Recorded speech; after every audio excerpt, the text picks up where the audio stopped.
आजभन्दा ठ्याक्कै 7 वर्ष अगाडि मिति 2076 5 महिना 20 गते यानि कि भाद्रको महिना थियो।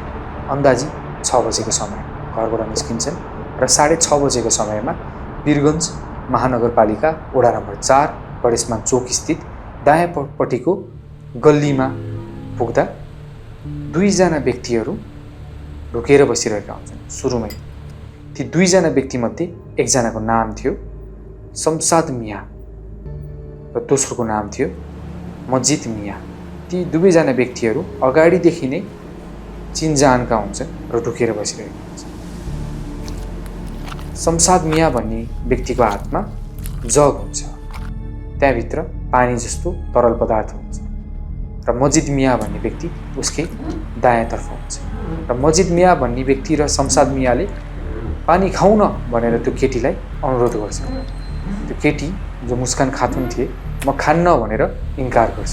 इन्कार गर्न साथ मस्जिद मिया भन्ने व्यक्तिले शमशाद मिया भन्ने व्यक्तिलाई के हेरेर बसिरहेको छ्याप्दैन भनेर हातले ठेल्छन्। त्यही बेलामा शमशाद मियाको हातमा भएको त्यो जग भित्रको तत्त्वले मुस्कान खातुन भन्ने महिलालाई छ्यापिदिन्छ। छ्याप्न साथ त्यो महिलाले त्यहाँनिर चिच्याउन थाल्छन्, कराउन थाल्छन् र गुहार माग्न थाल्छन्। त्यसै बेलामा त्यो दुईजना व्यक्तिहरू भाग्दै भाग्दै भाग्दै त्यहाँबाट फरार हुन्छ।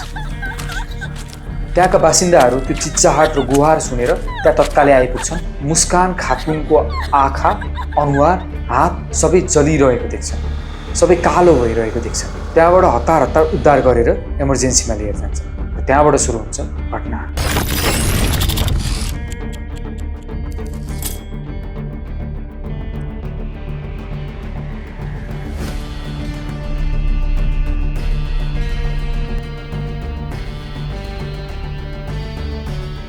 त्यस बेलाको कुरा सम्झँदाखेरि मलाई आज पनि त्यो लागिरहेको छ कि कोही पनि महिला तथा बालबालिकाहरूमाथि यस्ता प्रकारका जवानीहरू होस् भनेर। र त्यसलाई चाहिँ मलाई कस्तो महसुस भएको थियो भन्नाले म आफूलाई चाहिँ एकदमै धेरै मेरो जीवहरू पोलिरहेको जस्तो महसुस गरिरहेको थिएँ र कसैले मलाई जिउँदै जलाए जस्तो फिल भइरहेको थियो। तर मैले आफ्नो आँखाबाट त्यो आगो मात्रै देखेको थिएँ, तर जलन भने उस्तै थियो र मेरो कोही स्किनमा ब्ल्याक डार्क बसिसकेको थियो। कोही त्यो ब्ल्याक डार्क हटाउन खोज्दाखेरि मेरो मासुहरू नै तल खस्न थाल्यो। प्रहरीहरूले खोज अनुसन्धान सुरु गर्न थाल्छ। त्यही गल्ली छेउमा पुग्दा त्यो गल्लीको दक्षिणतर्फको सडकको भित्ताको भागमा रङ उडेको र कुनै तरल पदार्थले पग्लिएको जस्तो देखिएको भनेर घटनास्थल मुचुल्कामा समेत प्रहरीहरूले लेखेका छन्। र त्यति मात्र नभएर सो भित्तामा पानीको जस्तो देखिने थोपाहरू रहेको भनेर समेत प्रहरीहरूले घटनास्थल मुचुल्कामा लेखेका छन्। र त्यहाँबाट र घटनास्थलबाट 100 मिटर पर दक्षिणतर्फ नालीमा एसिडको बट्टा र जग समेत फालेको भनेर घटनास्थलमा समेत लेखिएको छ। जसको छोराहरू थिए दुईजना, उसका परिवारहरूलाई प्रहरीले सोधपुछ गर्न थाल्छन्। परिवारले पनि खुलस्त रूपमा भन्दैनन्, प्रहरीहरूले केही पनि सुराखै भेट्दैनन्। अनुसन्धान गर्दै जाँदा कसैले पनि कुरा खोल्दैन। अब एउटा इन्ट्रेस्टिङ कुरा चाहिँ यहाँनिर के छ भन्दा जो भिक्टिमसँग हामीले संवाद गरेका थियौँ, मुस्कान खातुन जो सर्भाइभल थिए, उहाँले चाहिँ के भन्नुभयो भन्दा उनीहरू दुईजनालाई इन्डिया भाग्नलाई तयार भइरहेका थिए। त्यही क्रममा सुटआउट हानिदिन्छु भनेर परिवारलाई भनेपछि मात्रै अन्डरग्राउन्डबाट निकालेर लिएर आइएको भनेर भनिएको छ भने प्रहरीले चाहिँ त्यही वीरगञ्ज नगरपालिका वडा नम्बर 4 बिर्ता स्थित ती दुईजना व्यक्तिलाई चाहिँ घुमफिर गर्दै गरेको भेटिएको भनेर चाहिँ यहाँनिर भनेका छन्। अब यहाँनिर पीडितसँग कुरा सोद्धाखेरि चाहिँ सुटआउट हानिदिन्छु परिवारलाई भनेपछि परिवारले बचाउनको लागि निकालेका छन् भने प्रहरीले चाहिँ अर्कै लेखिएको छ कागजमा। ती दुईजना व्यक्तिमध्ये जसले एसिड प्रहार गरेका थिए शमशाद मियालाई प्रहरीले भेटेर सोधपुछ गर्छ। शमशाद मियाले के भनेर भन्छन् भन्दा अर्को प्रतिवादी मस्जिद मिया मेरो फुपूको छोरा हुन्, एक अर्काको साथी पनि हुन्, दुःखपा साथ दिने र सक्दो सहयोग गर्ने गरेका थियौँ। घटना हुनु 2 दिन अगाडि म र मस्जिद मिया दुईजना उद्योग वाणिज्य सङ्घको साइडको हार्डवेयर पसलमा 200 रुपियाँमा एसिडको बोतल किन्छौँ र एसिड किनेकै भोलिपल्ट यानि कि घटना हुनु 1 दिन अगाडि म र मस्जिद मिया एउटा पूजामा जान्छौँ र त्यो पूजामा सल्लाह गर्छौँ कहिले एसिड प्रहार गर्ने, कहिले छ्याप दिने भनेर प्लानिङ गर्न थाल्छौँ। त्यही बेलामा जब त्यो मुस्कान स्कुल जान्छ, बिहान कोही पनि हुँदैन। त्यही अवस्थामा हामी त्यसलाई एक्लो पारेर एसिड खा भनेर पहिला सुरु भन्ने, खाइन भने मुखमा फ्यालिदिने भनेर प्लानिङ गर्छौँ। भोलिपल्ट भदौको 20 गते यानि कि घटना हुने दिन, त्यही बेलामा मुस्कान खातुन उनीहरूको प्लानिङ अनुसारै 6:30 बजे त्यो गल्लीमा आइपुग्छन्। मैले फ्याँकिदिन्छु। फ्याँक्न साथ ऊ कराएको सुनेर हामी त्यहाँबाट भाग्छौँ र एसिडको बोतल पनि फ्यालिदिन्छौँ भनेर समेत यहाँ स्वीकारेको छ। अब कसुरमा दुवैजनाले यहाँले स्वीकारेको पनि देखिन्छ। अब मजिद मिया जसले प्रेम गर्थे उसलाई पनि प्रहरीले सोधपुछ गर्छ। मजिद मियालाई सोधपुछ गर्दा मजिद मियाले के भनेर जवाफ गर्छन् भन्दा, शमशाद मिया मेरो मामाका छोरा थिए, साथी जस्तै थिए, दुःख सुखमा साथ दिन्थ्यो। मुस्कान खातुन आफ्नो मामा घरमा बस्दै आएका थिए। मुस्कान मेरी माइजूको बहिनी पर्ने भएकोले चिनजान भई एक आपसमा घुलमिल भएको थियौँ।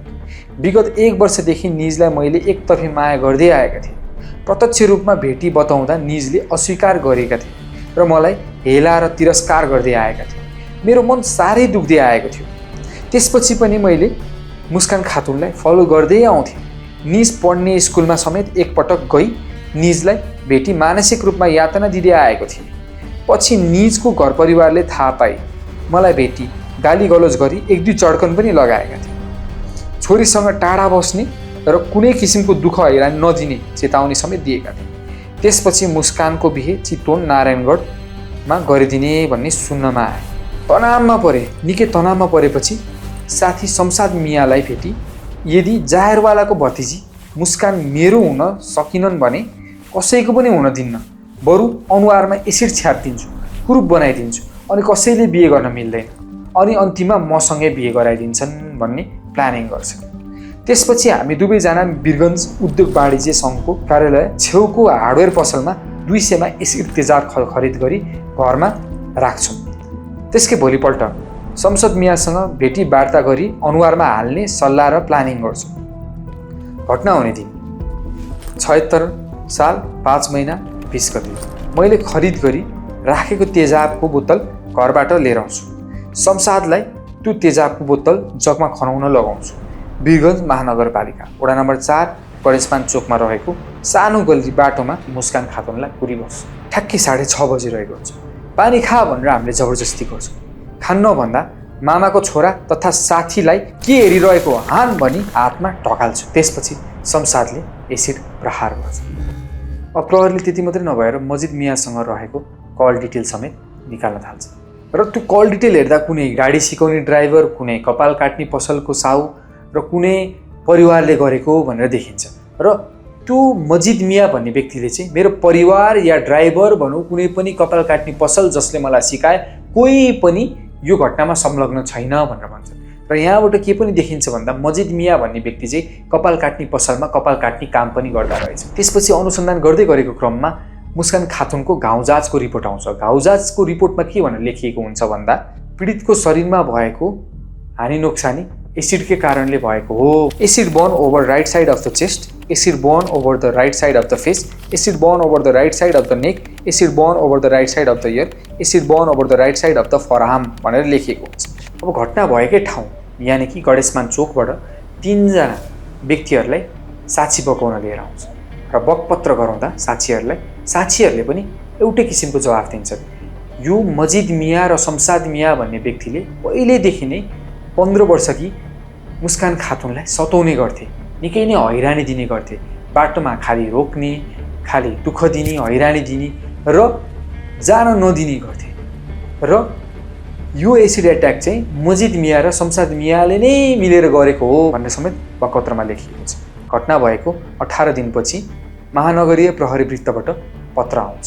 त्यो पत्रमा के भनेर लेखिएको हुन्छ भन्दा तत्कालै मुस्कान खातुन उपचारमा रहिरहेको अवस्थामा हुँदा मुस्कान खातुनबाट घटना विवरण कागज गर्न नसकिने हुँदा निजलाई ठिक भइसकेपछि मात्र कागज गराउने भनेर लेखिएको हुन्छ। अब सरकारी वकिलले मुद्दाको सम्पूर्ण प्रमाण कागजात संलग्न गरी अदालतमा मुद्दा हाल्छन्। मुद्दा 2टा अफेन्समा हाल्छन्, यानि कि 2टा कसुरमा। 1 एटेम्प्ट टु मर्डर र 2 acid attack. Attempt to murder यानि कि ज्यान मार्ने उद्योग। मान्छे मरिसकेको त छैन, तर त्यही कारणले झन्डै मरेको भन्नाले मार्न खोजिएको हो भनेर उजुरी लाग्छ। त्यस्तो किसिमको अपराधमा ज्यान मार्ने अपराधको ठ्याक्कै आधा सजाय हुन्छ भन्नाले जन्मकैदमा 25 वर्ष सजाय छ भने 25 वर्षको आधा भनेको 12.5 वर्ष सजाय हुन्छ र दोस्रो भनेको एसिड एट्याकको मुद्दा लाग्छ यानि कि तेजाब आक्रमणको। त्यति बेलाको तेजाब आक्रमणको कानुनमा 5 देखि 8 वर्षसम्म मात्रै जेल सजाय हुन्छ, निकै नै कम सजाय हुन्छ। तर त्यो दुईटै दफा कासेर सरकारी वकिलले सजायको मागदाबी गर्छ। अब फेरि ती दुवैजना व्यक्ति जसले एसिड छ्यापेको भनेर आरोप लागेको थिए फेरि अदालतमा पनि बयान गराइन्छ। अदालतमा शमशाद मियाले एउटै किसिमको बयान दिन्छन्, जे प्रहरी र सरकारी वकिलको अगाडि दिएको थियो त्यही नै न्यायाधीशको अगाडि पनि बयान दिन्छ। तर मजिद मिया जसले प्रेम गर्थे र एसिड फ्याल्दे भनेर भनेका थिए वारदातमा, ती व्यक्तिले चाहिँ फरक किसिमको बयान गर्छन्। मैले सँगै एसिड किनेको त हो, मैले शमशाद मियालाई चिन्न त चिन्छु, तर वारदात भन्नाले घटनामा उपस्थित चाहिँ थिइनँ, मैले अराएको पनि होइन भनेर चाहिँ बयान दिन्छन्। अब यहाँ आएर चाहिँ बयान फेरेको देखिन्छ। शमशाद मियाले भने चाहिँ एउटै किसिमको बयान दिन्छन्। अब इन्ट्रेस्टिङ कुरा चाहिँ के छ भन्दा प्रहरीहरूले जब त्यो दुईजना व्यक्तिको शरीर मेडिकल चेक गर्न पठाउँछन्, जसले एसिड प्रहार गरेका थिए शमशाद मियाको उमेर चाहिँ 16 देखि 18 वर्ष र जसले एसिड प्रहार गर्न लागेका थिए, जसले प्रेम गर्थे यानि कि मजिद मियाको उमेर चाहिँ 18 देखि 20 वर्ष भनेर चाहिँ मेडिकल रिपोर्टमा देखिन्छ। मजिद मिया र शमशाद मियाले आफ्नो जन्मदर्ता पेश गर्छन्। शमशाद मिया जसले एसिड प्रहार गरेका थिए उसको उमेर चाहिँ 12 वर्ष र जो मजिद मिया थिए प्रेम गर्थे उसको उमेर चाहिँ 14 वर्ष भनेर जन्मदर्तामा लेखिएको हुन्छ। अब अदालतलाई अप्ठ्यारो हुन्छ जन्मदर्ताको आधारमा फैसला दिने कि मेडिकल रिपोर्टको आधारमा फैसला दिने। प्रमाण ऐनले मेडिकल रिपोर्टलाई नै उत्तिकै मान्यता दिएको छ र लिखित प्रमाणलाई पनि उत्तिकै मान्यता दिएको छ। यदि जन्मदर्ताको आधारमा फैसला गरौँ भने अदालतलाई कम सजाय दिनुपर्ने हुन्छ, यदि मेडिकल साइन्सको आधारमा फैसला गरौँ भने जति सजाय त्यति नै दिनुपर्ने हुन्छ। त्यति बेला नै मुसन खातुनले अलिकति बोल्न सक्ने अवस्थामा आइपुग्छ र अदालतमा आएर बकपत्र गर्छ। जुन एसिड मलाई प्रहार गरिएको थियो त्यो एसिड सुरुमा मलाई खा भनेर भनिएको थियो भन्नाले मलाई मार्न खोजिएको थियो, त्यही भएर एटेम्प टु मर्डर अनुसारको सजाय हुनुपर्छ। र मुस्कान खातुनकै तर्फबाट सरकारी वकिलले पनि के भनेर वकालत गर्छन् भन्दा तत्कालै उपचारको लागि मुस्कान खातुनलाई अस्पताल लिएर नगएको भए मुस्कान खातुनको त्यहीँनिर डेथ हुन्थ्यो, त्यसैले ज्यान मार्न खोजिएको हो भनिसकेपछि अदालतले अब एउटा ठहर गर्छ।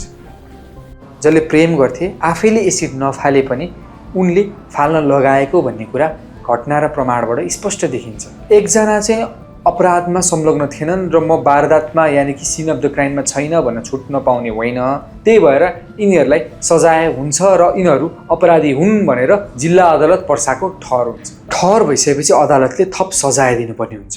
मजिद मिया जसले एसिड फाल्न लगाएका थिए उनको उमेर 14 देखि 16 वर्षको उमेर भएको हुनाले उनलाई चाहिँ आधा सजाय गराइन्छ र 4 वर्षको जेल सजाय गरिन्छ र जसले एसिड छ्यापेका थिए उनको उमेर चाहिँ 12 वर्षको भएको हुनाले शमशाद मियालाई चाहिँ 1 वर्षसम्म सुधार गृहमा राख्नुपर्ने भनेर कानुनमै लेखिएको हुनाले सुधार गृहमा पठाइन्छ र दुवैजनाको हकमा 2,50,000 गरी 50,000 फाइन गरेर 3 लाख चाहिँ क्षतिपूर्ति भराउनु पर्ने भनेर पनि फैसला गरिदिन्छ। तर मजिद मियालाई चाहिँ पुरै सजाय मागदाबी गरेको थियो सरकारी वकिलले पीडित तर्फबाट, किन भन्दा उनको उमेर 18 वर्षभन्दा माथि मेडिकल रिपोर्टले देखाएको थियो। तर अदालतले चाहिँ मेडिकल रिपोर्टलाई भन्दा पनि लिखित रिपोर्ट यानि कि जन्मदर्तालाई मान्यता दिँदै सजाय थप दिन्छ। दुर्भाग्यको कुरा 2076मा अहिलेको जस्तो कडा कानुन थिएन। अहिलेको कानुनमा चाहिँ 20 वर्षसम्म जेल सजाय हुने भनेर लेखिएको छ र एउटा मात्रै भाग यानि कि दायाँपट्टि साइडमा मात्रै त्यस्तो जलन भएको भए चाहिँ 15 वर्षदेखि 20 वर्ष भनेर लेखिएको छ। तर त्यति बेलामा चाहिँ 5 देखि 8 वर्ष भनेर मात्रै लेखिएको थियो र यो अपराध भइसकेपछि मुस्कान खातुन एक्टिभिस्ट भएर पनि परिणत हुनुभएको थियो र आफ्नो मुद्दामा मात्रै नभएर कानुनै परिवर्तन गर्छु भनेर केपी शर्मा ओलीज्यूलाई समेत भेटेर केपी शर्मा ओलीज्यूले कोभिडको बेलामा संसद नभएको अवस्थामा समेत अध्यादेशबाट यानि कि अर्डिनेन्सबाट स्पेशल लबाट पनि त्यसलाई बढाएर 20 वर्षसम्मको सजाय हुने भनेर कानुनै संशोधन गर्न लगाएको थियो। हालसम्म हेर्ने हो भने नेपालमा 24 वटा एसिड एट्याक सम्बन्धी घटना भएको रहेछ र त्यहाँमध्ये 18 वटा चाहिँ महिलालाई भएको रहेछ र बाँकी 6 वटा चाहिँ पुरुषलाई पनि एट्याक भएको रहेछ। त्यसैले एसिड एट्याक महिलालाई मात्रै होइन पुरुषलाई पनि हुन्छ भनेर चाहिँ हामीले बुझ्न सक्छौँ, तर प्राय भने चाहिँ महिलालाई चाहिँ कमजोर भनेर हेपिएको कारणले भएको भनेर पनि हामी देख्न सक्छौँ। Thank you so much guys for watching full video. आजको भिडियो कस्तो लाग्यो कमेन्टमा लेख्नुहोला र 20 वर्ष मात्र सजाय हुनुपर्ने हो कि त्योभन्दा बढी या कम सजाय हुनुपर्ने भन्ने पनि लेख्नुहोला र राम्रो लागे लाइक, सेयर र सब्स्क्राइब जरुर गर्नुहोला। धन्यवाद।